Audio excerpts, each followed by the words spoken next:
Happy Monday, everybody. Thank you so much for downloading or streaming the Be Our Guest podcast. Yeah, I know you're tired because you probably had something going on last night, watching maybe a big football game. But hey, we're getting you out the door and down the road. If you need a note for your boss, I can't give you one of those, but I can give you a great trip report to get you to work here today or school.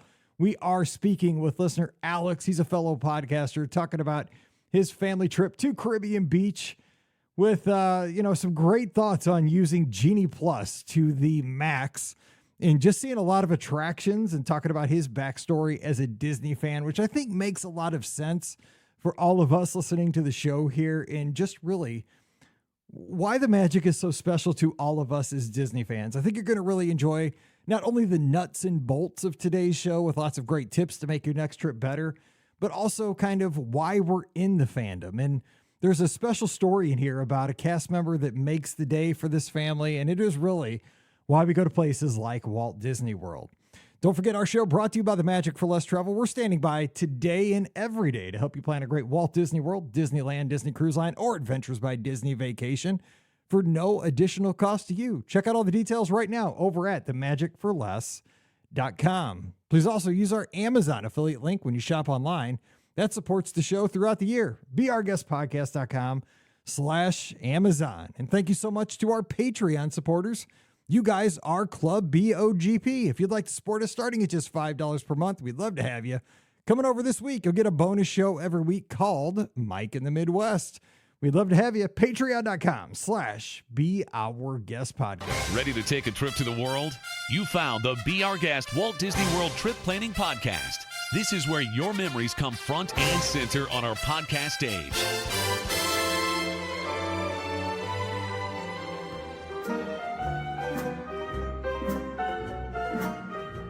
Welcome to episode 2435 of the Be Our Guest Walt Disney World Trip Planning Podcast. I'm your host, Mike Rallman from BeOurGuestPodcast.com and one of the senior agents over at the Magic for Less Travel. Happy Monday to you.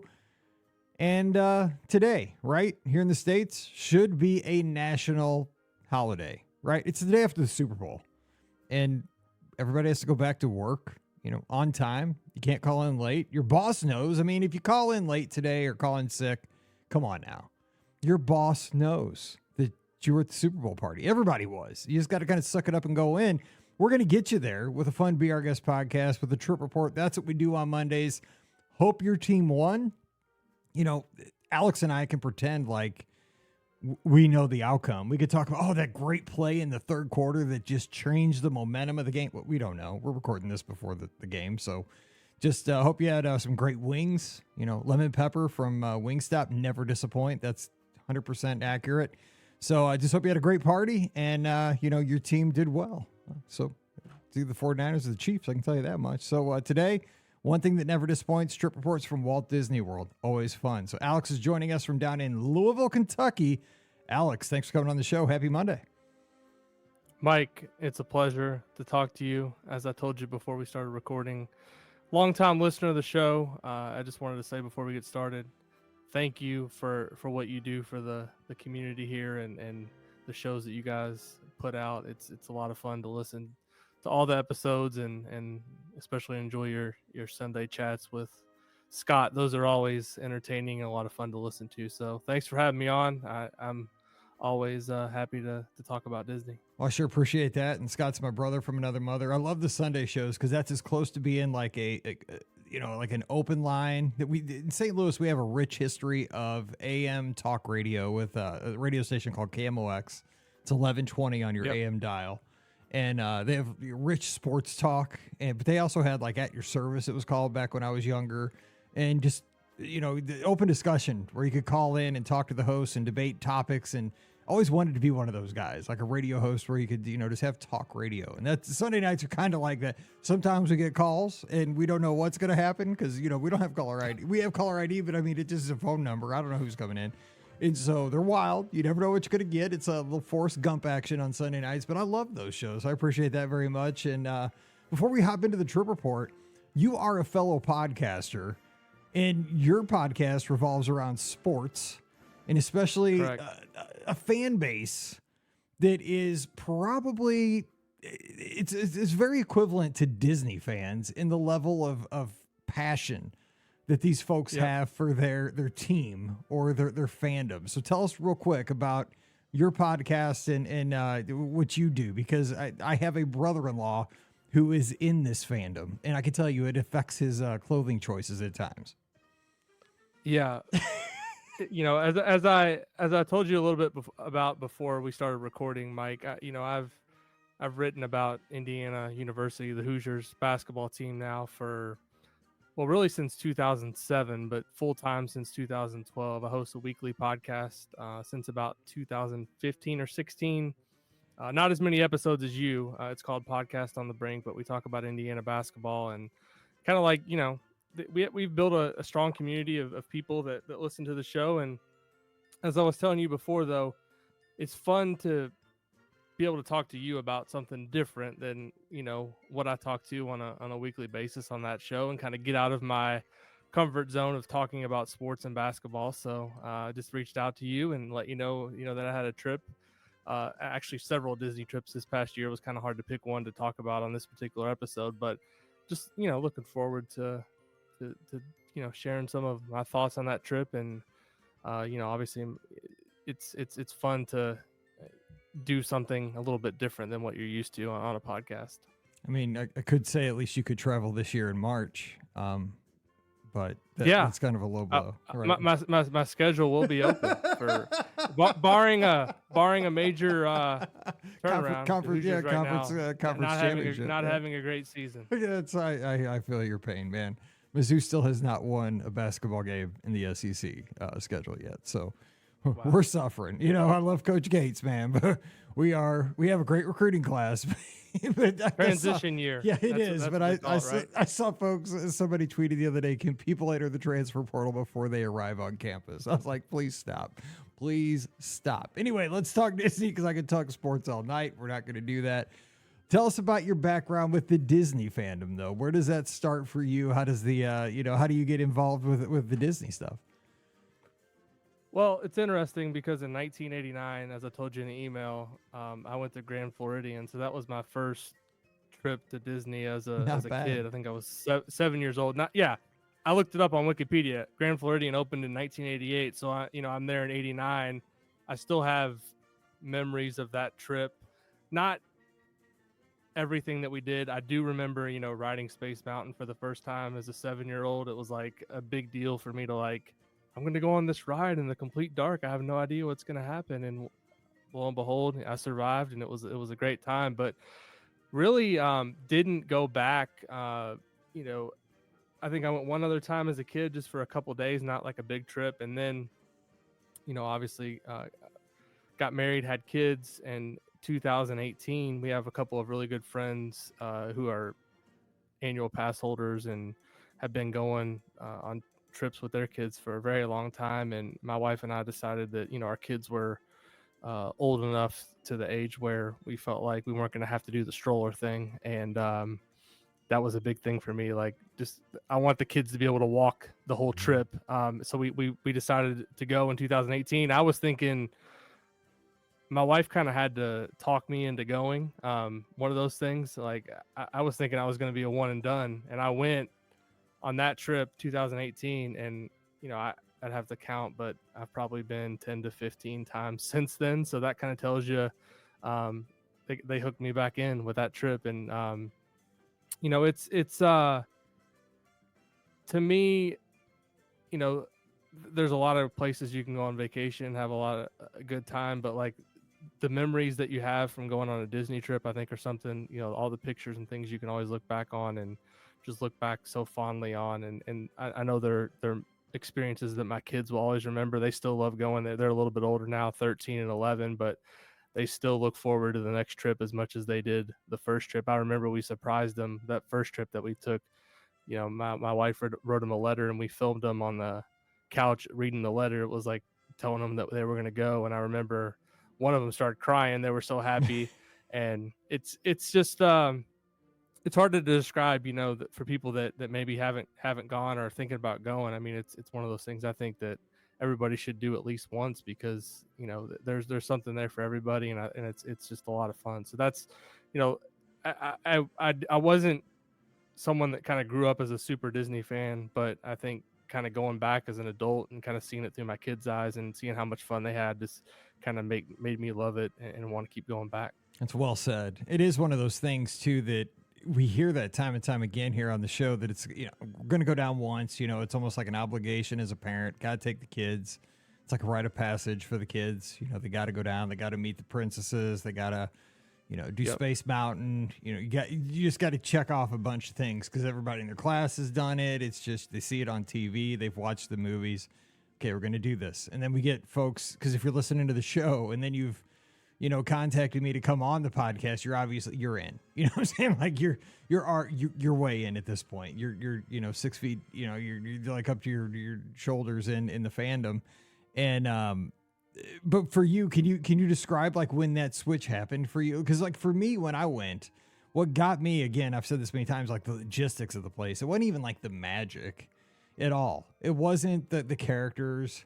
It wasn't even the rides. It was just that how clean everything was and how it was its own city and how it had its own buses that all matched and it was all uniform and how everything was just, it was its own city, but it was almost like a utopian city inside a bubble. Like I just didn't want to leave because even the grass seemed like a hybrid perfect. The grass felt different in the resorts. It was weird, you know. It just seemed like some other place. I mean, was there anything like that kind of really kind of hooked you?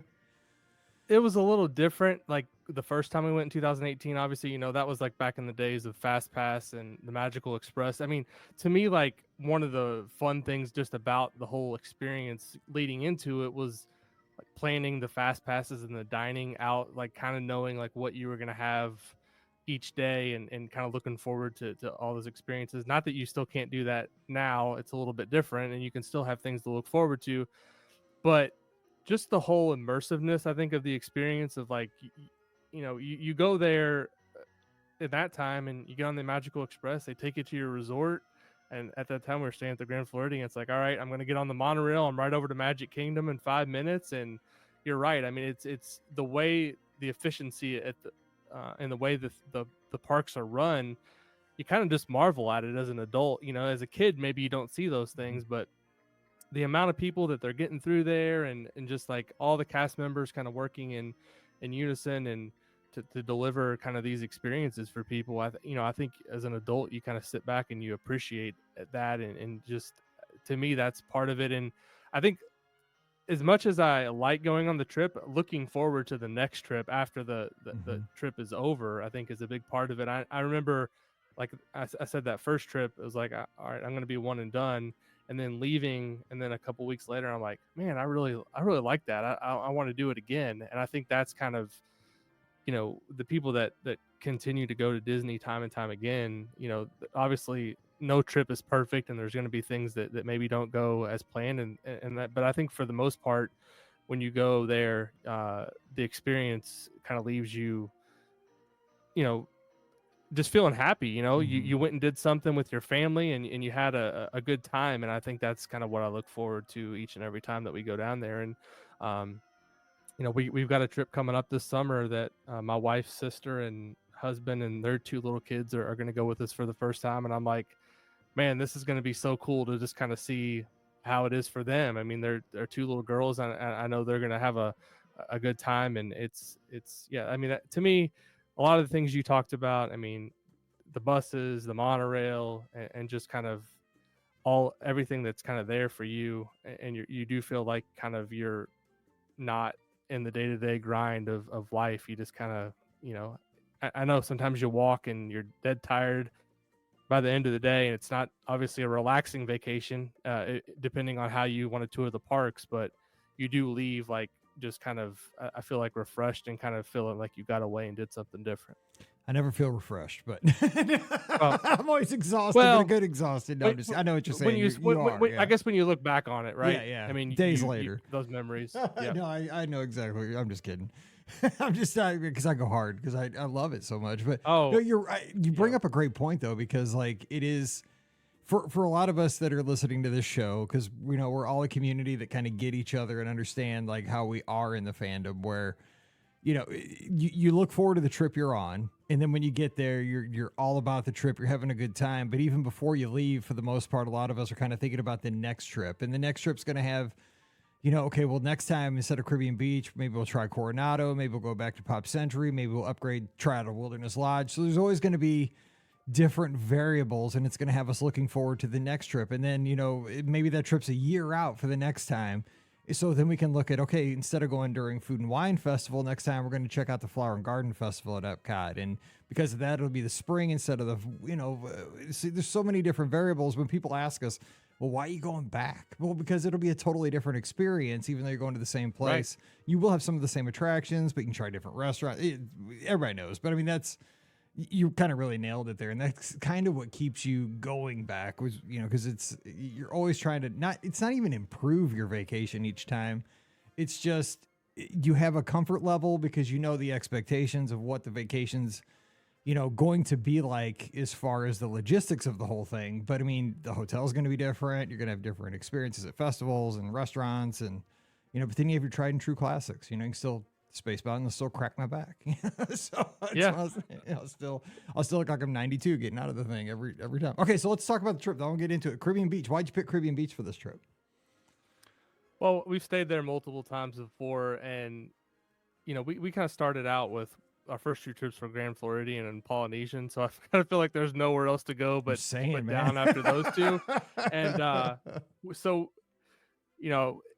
obviously to be able to keep going back, you kind of have to dial it down in terms of the cost of the hotel. So we've stayed at Pop before. We've stayed at Coronado Springs. We've stayed at Riverside. But I've found now that the Skyliner's there, which wasn't there the first trip, it's just a game changer just in terms of being able to, I try to usually request one of those rooms that's right there by the Caribbean Beach. I think it's like building 44, 45, 46 there at Caribbean Beach. So you can get up right in the morning, beyond that Skyliner if you're going to go to Hollywood Studios and Epcot, especially if your kids are a little bit older. When your kids are younger, you maybe want to be closer to Magic Kingdom and be on the monorail loop because you're going to spend your most time there. But when your kids get a little bit older, and now with Guardians and everything at Hollywood Studios, we really like being as close as possible, and that's the main hub for the Skyliner. So I definitely like the resort too. Maybe a little bit of a walk from where we typically stay to get to the lobby to get some food, but the pool there I think is really good. Maybe a little bit underrated in terms of how good of a pool it is. I know there's obviously some other pools on property that are really good too, but we really like that too. But that's kind of why we've settled on that for most of our trips. That's where we're going to stay again this summer. Is just I think the Skyliner being there and the convenience of just being able to walk out of your room. You're typically on the Skyliner within 5 minutes, and I think it's about 6 to 7 minutes from there to Hollywood Studios, and then obviously a little bit longer to Epcot. But I mean, you can't really beat it to be that close in proximity to the Skyliner and those parks. Yeah, Skyliner's a game changer. I mean, because I was there the weekend it opened, and I was shocked. Like, I could not believe. I was there the day, the morning it opened, like within the hour of it opening, and I went to the studios, and I said, "Holy cow!" Like, I'm at the studios in like 6 minutes. I said, "This is good." That was a 30-minute bus ride minimum. If you got the first bus, like this is going to change the game. It's also like a ride in itself, right? I mean, it's fun. Yeah, and that's what I said. I mean, because back in the day, you had Sky Buckets at the Magic Kingdom. We had them at our Six Flags. Like I waited forever to ride those things. So yeah, 100%. So you mentioned your kids are 13 and 11. How much input do they have when it comes to laying out the plan for the trip? Because they're old enough now that you said they've been there. So do they kind of help you plan everything for the days and stuff? Well, they'll pretty much ride anything except my daughter is not a fan of Tower of Terror, so we usually take her up to when we're getting on the elevator, and then she kind of goes to the chicken exit. Ironic that it's an elevator too in that ride. You know what I'm saying? Like right, chicken exit. Yeah, but yeah, they have some input, but it's limited too because they're not paying the bills for the trip. So we do really enjoy just spending the time with them while we're down there. I think that's a big part of the trip, but they love Caribbean Beach too, I think. And they really, the first time we stayed there, I think it was earlier this year, and that was the first time they went on the Skyliner. They really liked it too, but but yeah, I mean, they definitely, they're pass holders too at this point, so they're really just enjoy going down there and do have some input and but it's nice to have them being a little bit older now that they can pretty much ride and do everything with us while we're in the parks. That is nice once they get to that teenage preteen kind of. Yeah, you don't have to worry about the little kid stuff as much. So Right. in the notes you mentioned you spent most of your time at Epcot for those are kind of your park that you kind of dominated the time. Food and Wine Festival time. You were down during fall break in October. For folks that are planning here for this fall and are looking at that time period, give some thoughts for that. Because that was kind of like the heart of obviously fall break is a busy time, especially schools in the Southeast have those fall breaks. Even it used to be like a Southeast thing. Now it's like everywhere. Midwest even has it. We have it here. Yeah, I was actually a little bit worried kind of going in just what the crowd levels would be, because that time of year we'd been before and it was pretty crowded. This year it just kind of, I kind of like to look at the crowd calendars on touring plans and the various sites to give me an idea of like what to expect. But it was actually more manageable than I thought, and it was definitely a better, like, we also went in July, so it was hotter than the surface of the sun at that Right, point. yep. Going around at Food and Wine, so it's a much better time to kind of get there a little bit later in the fall to experience Food and Wine. Had a lot of fun just kind of sampling foods from the different booths. I think I told you at one point, I might have called in on one of the Sunday night shows. Got to try those PB&J wings there. We talk about those were, I think on Friday's show, which actually is already out. So yeah, those were phenomenal. But yeah, I mean, I've been to Flower and Garden, Festival of the Arts, and Food and Wine. To me, Food and Wine, I mean, there's arguments to be made for each of them. I mean, the Festival of the Arts at the early part of the year, obviously, that's a great time to go to Disney because it's January, February, and the climate is just a lot more tolerable to walk around in. It can be so hot going in the summer and into the fall, but I found it to be a really good time to go. And I mean, Epcot to me, I know how you kind of feel about Guardians. You're maybe not the biggest fan of it as a ride, but that to us, that's really changed the park in terms of giving it kind of that premier thrill ride in the park, something that was missing it. And I'm really excited to go back later this year and kind of see what else now has opened there. Kind of, we did see Journey of Water was actually, I think, gonna officially open on that Monday, but it was like a virtual queue at that point, so we got a chance to walk through that. I thought it was a really good experience, and something that kind of unique to that park and to Disney as a whole, that they invested what they did in that. And I think it's something that maybe not something that you just specifically go to Epcot to see, but I thought it was a nice addition to the park and a thing that we'll definitely go back through again. Yeah, Journey of Water is, to me, as I got to experience it when I was down, recently, is that it reminds me of like traditional Epcot, right? It's educational while it's fun at the same time, and it's not e-ticket. And I'm so glad that they're doing things nowadays that are not e-ticket. Everything doesn't need to be e-ticket. I mean, they're coming right off the heels of Guardians, which is definitely e-ticket, and I 100% know that is an amazing experience. They knocked it out of the park with it. And I don't think that thing is a bad attraction at all. It's me. It's like the breakup. It's me. It's not you. It's totally me, because my system can't take like spinning. That's just how I am. But I've been on it twice and I've seen it, and I just know it's a great experience if you can handle that. I mean, it's got great effects. But man, it's just too much for me. But yeah, but you also got to have the yin and the yang, right? That's kind of the yang to the yin, it's like you got to have both, and I think that's what balances it. And like you say with Epcot, just in specifically, if you think about how they're laying the park out now, you got Guardians right where it sits in the park, and then kind of on the opposite corner of the park, you got Ratatouille now, which is another e-ticket attraction, but it's a more family-friendly e-ticket attraction, right? Grandma can ride that. It's not going to mess anybody up. It's just it's a really cool, not intense, but immersive 3D attraction. I mean, at opposite side of the park. And then you got, Frozen Ever After, kind of an e-ticket attraction, kind of on the other corner. And then you kind of got, Soarin' and Test Track are both fun, big time attractions right there. So you got really good stuff going on, kind of like in 5 little points. And then you fill them in with the minor attractions, shows and live entertainment. And you got a really good park, and you got all the, the snacks and stuff like that. And the park's really I love what you've got to see it too. I love the center hub, with the Walt statue. You've seen that, right? Have you seen that yet? I've not. No, I've not seen that yet, but I'll see it in a couple of months when I'm back down there. I'm really looking forward to that. It's well done. Because the walls, to me, the sooner they can all come down, the better. And I know that area feels like it's kind of been under construction for such a long time, but it's I'm really looking forward just to have kind of like another area to just kind of take a deep breath and it's enjoy awesome. some views. But yeah, it looks incredible. It's unreal now that section's open, because like I've been going there for years and years to Epcot, and I was used to the walls. Like it was just like it was almost like the park.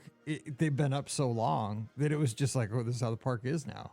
Like it shouldn't be like that. Of course, it's not totally done yet. It's getting close, but wow, that center park, with the trees now and the places to sit and the Walt statue, and at night with the lights and the pavement, it's a sight to see. They did a good job. Now, is it? It's not another theme park. Like it isn't. It's not meant to be that, but it's really sharp. I was a Fountain of Nations fan. I loved Fountain of Nations. I mean, I would love to have Fountain of Nations back. I love fountains that dance and do music. I love the thing at the Bellagio. I got to see that way back in the day, and I love that. So, but I'm glass half full guy. Like I love this too. It's pretty cool looking. So let me ask you about this, because you mentioned in your notes that you guys really took advantage of using individual Lightning Lanes, Genie Plus. And that's one of the questions I get the most from listeners, is about this anxiety, because you mentioned that transition from back in the day, Fast Pass Plus, you make your 3 pre-trip. It was very just black and white. It was very simple, right? There wasn't much to it. You'd 60 days, make your 3 selections each day. Okay, we're done. Okay, so we're set up. This is a little bit more nebulous, and you're trying to do things more on the fly. So what have you learned that works out for your family, and how did it go in practice during the trip and previous trips? Like, give some insight to our listeners. Yeah, like you said, like going into it the first time using it, I had no idea what to expect. I was one of those people that was like, man, fast passes were free, they're gone. This is terrible. It's going to be tough to use the app to try to figure all this out. I tried to study as much as I could on it, and I feel like we've got it, I don't want to say down to a science now, but we say that they'll change it. Yeah, exactly. They will change it. But I think if, there's certain, I mean, we've been to the parks in the last year, a lot of like 18, 19, 20 days. I don't say we buy it every day, but this past trip in October, I think we bought it every day because I was expecting higher crowds, and, I don't like to wait in line. And so if they're going to be there, it's not like I live in Orlando and I can just hop over to the park whenever I want. Like, I want to maximize my time in the park. And so I think you have to look at it from the perspective of, all right, this is an opportunity for my family to experience as much as possible. What tools are available for me to do that? And obviously at this point, Genie Plus and individual Lightning Lanes are a big part of that if you know how to use them properly. I think it's kind of different for each park on kind of what our strategy's been. For Magic Kingdom,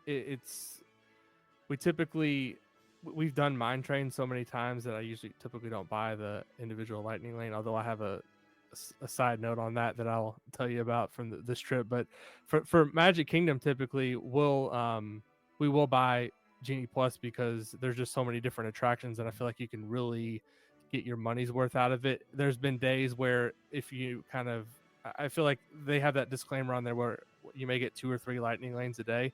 I think at Magic Kingdom, if you kind of know what you're doing and kind of get into a rhythm, you can easily use 6, 7, 8 Lightning Lanes. Agreed. Depending on the day. Or more. Or if you go for the next available, rather than trying to say, right, I'm holding out for Space Mountain and it's like 8:00 at night. Yeah, exactly. Yeah, but even in October, we rope dropped Space Mountain And then what we like to do after that is kind of make our way over to the ropes kind of near the Haunted Mansion area. So we'll be over there depending on when the park opens, because that part of the park opens a little bit later than the rest of the park. So typically if you're there in that first wave of Space Mountain, you're off and over to the next area waiting for it to open. So you can hypothetically we've in the first hour and a half before, without using any Genie Plus selections, we've been able to do Space Mountain, Haunted Mansion, Big Thunder, and Jungle Cruise. Or not Jungle Cruise, Pirates. And we typically will book our first Lightning Lane for Jungle Cruise because that one fills up usually a little bit faster. And then you can kind of, fill in whatever else maybe you didn't do. Or if you want to ride Haunted Mansion again, Big Thunder, you've not used the Genie Plus on those, so just book another one and kind of double dip on those. For Haunted Mansion, or for Hollywood Studios, I think obviously it's a little bit different because there's, Slinky. I think you have to get the Genie Plus for that. Like for us, that's the must get. And then we had some luck this last trip, which I was totally shocked with this development. When we went to Hollywood Studios, we had bought the individual Lightning Lane for Rise of the Resistance because I was expecting a really long line. Well, we rope dropped Tower of Terror, and then we just kind of walked back towards Galaxy's Edge because we were killing a little bit of time before Slinky. Slinky was like, I think 90 to 100 minutes already.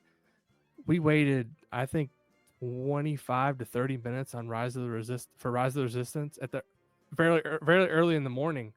And so we got to do it twice that day because we did the standby early first thing, within the first hour of the park opening, and then we had the individual Lightning Lane. So I was pretty surprised that we were able to do that. That's happened to me too. I've been shocked a couple times by short wait times on Rise because I think I was so used to the old days where it was near impossible to get on it at all.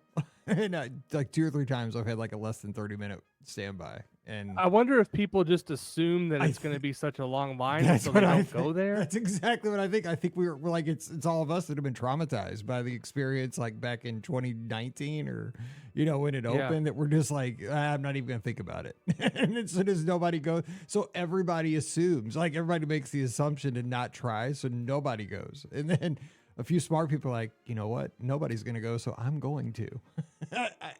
We just walked back there and I saw standby was like 20 or 25. I was like, I know, it's like, is that, I'm not going to pass that up. I know, because you're like, am I not seeing the one? That's why I was like, it's got to be 125, right? It's not. Am I being punked? Exactly. Like, what's going on here? Where's the camera? Where's the camera? I know somebody's trying to get me, but those are great tips. So, you know what? Okay, so because when I go to Disneyland, that's the only time I get Genie Plus, and because you can buy a pre-trip out there, and it just makes it way easy. I just add it to my tickets and go. And but you're right. Like when you go to Disney, I mean, the density of the attractions in Disneyland Park is ridiculous. Like they're just on top of each other. But so you go into the park. I don't use Genie Plus for the first like 2 hours because you don't have to, because you're just constantly, there's no waits. Like you're just boom, boom, boom, boom, boom, boom. And then the thing is, like, there's no reason then once the people start building up, then you start using it. So you kind of had the same strategy over Magic Kingdom. You don't really need it initially because you're just kind of beating the crowds at rope drop.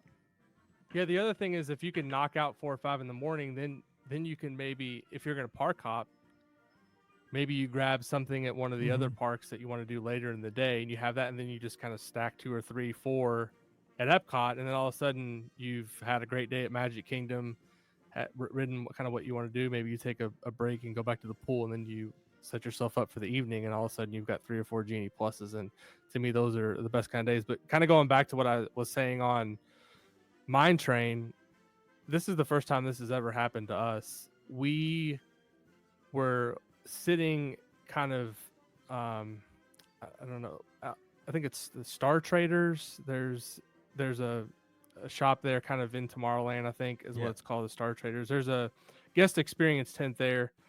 And I was just sitting there with my son. He had a Chicago Bears shirt on, which I have no idea how he became a Chicago Bears fan, but he started to like the Bears. He can't say he's bandwagon because they've not been good lately. So it's a tough bandwagon, yeah. So he's sitting there with the Chicago. My wife and my daughter had gone to the bathroom, and the cast member from the guest experience team saw us just sitting there, and he walked over, and he said, he said, "Hey, I'm a big Chicago Bears fan." Started talking to my son, and my son's 13. He's never shy when he's talking to us, but a stranger comes up, even a cast member, he's not really saying much, and he starts talking to him about football. I kind of warms him up a little bit. He's like, "Is there anything you haven't done today?" It was pretty early in the morning. He's like, "Is there anything you haven't done today that you'd want to do?"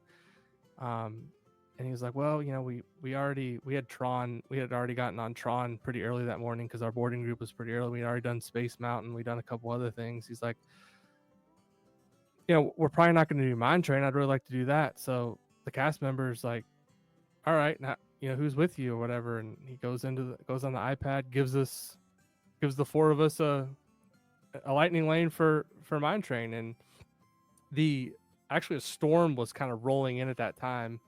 And we were like, all right, this might be our chance to ride before it gets shut down, because, when the storms come in, that's an outdoor attraction and usually gets shut down. So we kind of rushed over there. We're like, man, we're going to use this. So we get in line, tap in everything. We're like, things are kind of slowing down. Maybe less cars are going. We got on, it started. We come out of that first, outside, it's pouring down rain. Like the rain is just smacking us in the face. So we actually got to the mine, and they held us in there, I think, for 10 minutes until the storm passed. And so, those animatronics in there, I can't tell you how many times I heard dig like over and over. Like exactly. It's like stuck in my head the rest of the day. But then like 10 minutes later, as you know, in Florida, the storm has passed. We come out of the tunnel, and the sun's out. Holy the humidity. Storm's gone. We got off the ride, and that was like a thing. Like, I think a lot of people like wonder sometimes, like, is there still magic at Disney? Like, Fast Pass is gone, and people talking about all the things that maybe have been taken away. But I just thought that was a cool thing, like a cast member to just come over to us randomly and start talking to my son and say, "Hey, you want to ride Mine Train? Here's 4, individual lightning lanes. Go ride it." That was something we'll always remember. That's so cool to hear, because that cast member was paying attention and just looking like, hey, I have the opportunity to do something in this 5 minutes that's going to make not only the day for this family, but also something that's a memory for a long time. Doesn't right. cost them anything. Nothing. You don't forget those things, right? Like when you're thinking about, am I going to go back someplace, and you remember something like that? It's like, it's impactful. So cool. Okay, let me ask you, because we're getting kind of towards the end here. Now, you guys tend to not do table service restaurants, mostly quick service, because you guys enjoy doing the attractions, enjoy being on the go. 1 or 2 places maybe you guys really recommend for quick service folks that like to be on the go? Well, at Epcot, we love Regal Eagle. Nice. That says something, I think, being not from Louisville, because I've had some good barbecue down that way. Yeah, I think Regal Eagle is a great place in Epcot, and we also love Connections. I mean, my kids think it's the best pizza that you can really get at Disney. Although we did luck out this last trip on the last day, Sunday at Epcot. It doesn't happen. I haven't seen it happen a lot, but the pizza window at Via Napoli was actually open. Ooh, outdoors, where you can just walk open. Up and get the pizza. Yeah, it was not open over Marathon weekend, because we had a reservation for Via Napoli, and Scott was running late, so I was sitting outside waiting for him, and I saw so many people come up thinking it was open, and then it wasn't. They were so mad. People were wanting that thing to be open. Yeah, it seems. I think I've only seen it open ever twice. So I've gotten pizza out of there a couple times. It's been open, but yeah, it wasn't in January. But yeah, I mean, those are kind of from Epcot perspective. I like Regal Eagle, and we really like going to Connections. Connections just has kind of I feel like there's something for anybody there. If you have a picky eater, if you have somebody that maybe wants something a little bit different, they've got pretty much everything there. General Tso's chicken salad, or chicken, the General Tso's chicken. Yeah, it's a salad. It's so good. I love. You're right. They have something. They have a chicken sandwich. I swear it looks like Chick-fil-A sandwich. It's very similar. But we talked about the pizza. We did the pizza show a couple weeks ago, and you're exactly right. I've never had the pizza there, but it looks so stinking good. I mean, it looks like, right now I can picture it in my head, and I just want a slice right now. So you give it a recommendation. So let me ask you this. Because Absolutely. I mean, you're killing me here because, and I know I keep like harping on this with all of our guests that come on Mondays. Have you guys ever made it out to Disneyland yet? We have not. And when you did all your shows like leading up to your you hadn't been before. I had not. And you were like you were so apprehensive and like, well, I don't know if I'm gonna like this. I love Disney World so much, and now you talk about it so much, it's like you've kind of got me like, at some point I'm gonna have to make it out there. Because I'm just telling you, because you are like the profile that you have just given in the last 35 minutes. You are like, I mean, you are perfect for Disneyland because you're all about the attractions. You're about the efficiency of getting through a bunch of attractions. You're not about table service. You're about quick service snacks. I mean, yeah, nice hotels because you got the Disneyland Hotel, you got the Grand California, and I mean, you got the nicest hotels. I mean, I'm just telling you, and I know that I've been evangelizing Disneyland for the last couple of years because it's like the new thing for me, and it's not for everybody else. But and plus, you've been to Walt Disney World so many times at this point, right? I think that it would just, and not that you need to have like a respark because I didn't even need that, but I just got it. It is such a cool experience just because of how close everything is and just everything's just a little bit different, and it's like you kind of feel like you don't know where you're going, but then you turn the corner like, oh yeah, that track, that is the Haunted Mansion, but the Haunted Mansion's different, and then, oh yeah, that is Pirates of the Caribbean. Oh, but it's different. It's a lot longer. And this is, you're always making the compare and contrast. So I think that when I hear this, because like, I didn't do a lot of table service, did a lot of quick service. We do snacks and we do a lot of attractions. I'm thinking, oh my gosh, you could not be more of a person who would love Disneyland. So I'm just saying, just something to think about. I'm just saying, because I think you would. I think the other reason we don't do as table service now is because we've kind of outgrown the character meals. Like the first year we did Cinderella's Royal Table, which was kind of, I think a one-time thing, but being able to kind of eat in the castle and have all the princesses and all that. But yeah, I mean, I guess one question I have for you on the Disneyland thing is we talked about at the beginning, like the bubble of Disney World, like feeling like you're in a different place. How is that when, because to me, like Disneyland is like right in the middle of a city, right? So you don't really get that feeling. How is that? So that was my thing. That was totally why I did not want to go out there. Because I was thinking, I love Walt Disney World, right? Because you got the boats, the buses, the monorails, the Skyliner. Like you're so far from like I-4. You're so far from the airport.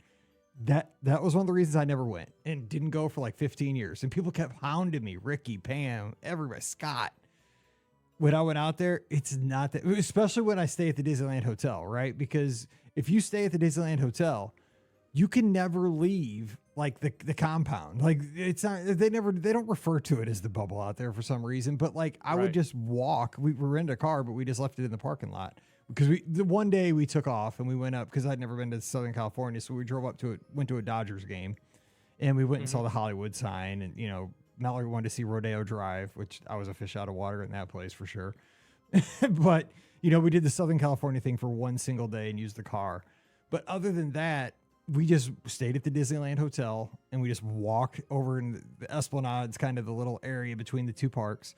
And you walk right through downtown Disney and you're immersed in the bubble. It's a small bubble, mind you. It's just two parks in downtown Disney. But it's everything you need. I mean, really it is. It's just a real small bubble. There's no transportation system, no buses, no boats. There's a monorail, which you can take into the park. But I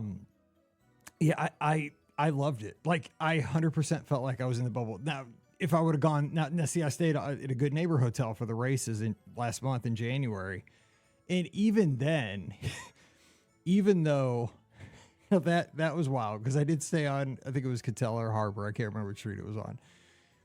I did stay next to it. There was an IHOP and like a Perkins or something on my street where my hotel was. And there was a guy sleeping on the corner with a dog and a guy selling croc gibbets or something on the corner. So that did take me out of the magic. I'm not going to lie. But as soon as I went past him and went into security, I was 100% fine. Like it was just a part of the deal. It didn't ruin my vacation at all because I was there for the race and all that stuff. But yeah, if you totally like the bubble aspect of it, just stay at either. Now you got the new hotel, the Pixar Place hotel. That thing, I am so intrigued by that hotel because of the theming and stuff. Because I kind of wrote that one off for a little bit. But now I kind of want to check that out. But Disneyland Hotel is the jam. And Scott says Grand Californian is the best hotel he's ever done with Disney. So he loves that. So I say give it a shot. I think if you stay at one of those three and you still kind of get the bubble feeling, you can park your car, you can just take an Uber over and never leave it. And I think you'd be fine. I mean, you can walk right in, right? If you're at Grand Californian or you can, Disneyland Hotel. Yeah. Well, so at Grand Californian, you can walk right into DCA in California Adventure. Right. But like at Disneyland Hotel, you got to walk through. You walk through downtown Disney, and you can go to either park. But it's like a 5-minute walk. It's so easy. It's all. A 5-minute walk at Disney World is nothing. That's what I'm saying. It's a short walk. That's why I tell everybody. So you have Genie Plus, right? So you just buy it with your tickets, right? You just include in your ticket price. So you have to have Park Hopper too. So when you buy your package, you buy your hotel, you buy your tickets, and on your tickets you always add your Park Hopper or your Genie Plus. You just don't even look. You just add the two things. You just check the two boxes. Boom, they're on there, and you're set. Because the thing is. So I could be standing in the very back of DCA where Incredicoaster is, right? Okay, so it's in the back quarter kind of California Adventure. And I decide I want to ride Haunted Mansion, after the park hopping, because they still have the 11 o'clock park hopping restriction right now. But, I want to go do that.